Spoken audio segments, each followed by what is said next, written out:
This channel does not promote any violent, harmful, or illegal activities. All content provided by this channel is meant for an educational purpose only. মনে করুন আপনার কাছে কোটি টাকা রয়েছে, তাহলে কত সহজ হয়ে যেত না সব ব্যাপারটা। তবে আজকের দিনে কোটি টাকা জমানোটা খুব কঠিন বিষয় নয়। মাসিক সামান্য কিছু টাকা নিয়ম করে জমাতে থাকলে খুব তাড়াতাড়ি কোটি টাকার মুখ দেখতে পারেন বিনিয়োগকারী।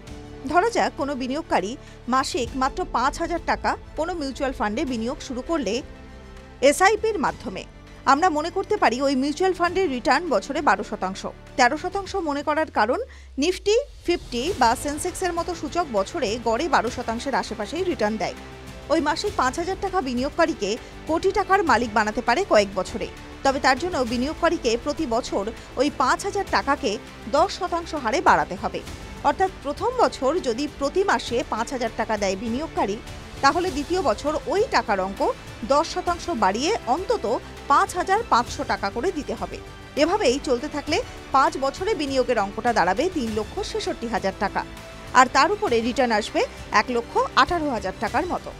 এই এসআইপি একই নিয়মে যদি আরও ৫ বছর চলে, তাহলে 10 বছরের শেষে মোট বিনিয়োগ হবে ৯,৫৬,০০০ টাকা, আর রিটার্ন সমেত মোট টাকার অঙ্কটা দাঁড়াবে ১৬,৩৪,০০০ টাকার বেশি। এভাবে আরও ৫ বছর যদি কেটে যায়, তাহলে এসআইপি শুরু করার ১৫ বছর পর বিনিয়োগ হবে ১৯ লক্ষ টাকার কিছু বেশি, আর বাৎসরিক ১২% হারে রিটার্ন এলে রিটার্ন সমেত মোট টাকার অঙ্ক দাঁড়াবে ৪১ লক্ষ টাকার কাছাকাছি। এসআইপি যখন ২০ বছর পার করবে, তখন রিটার্ন সমেত টাকার অঙ্ক কিন্তু প্রায় ১ কোটি ছুঁই। আর ৬টা মাস অপেক্ষা করলে ঠিক ২০ বছর ৬ মাস তার মাথায় ওই এসআইপির মোট মূল্য গিয়ে দাঁড়াবে ১,৬৭,০০০ টাকায়। অর্থাৎ ২০ বছর ৬ মাস যদি কেউ একইভাবে নিয়ম মেনে বিনিয়োগ করে, তাহলে সে কোটিপতি হবেই। তবে শুরুটা কিন্তু করা যেতে পারে মাত্র ৫,০০০ টাকা দিয়েই। কোথাও বিনিয়োগ করতে চাইলে সেই বিষয়ে যথাযথ তথ্যানুসন্ধান এবং বিশ্লেষণ করুন। এই ভিডিও শুধুমাত্র শিক্ষাগত উদ্দেশ্যে। টিভি9 বাংলা বিনিয়োগের কোনো উপদেশ দেয় না।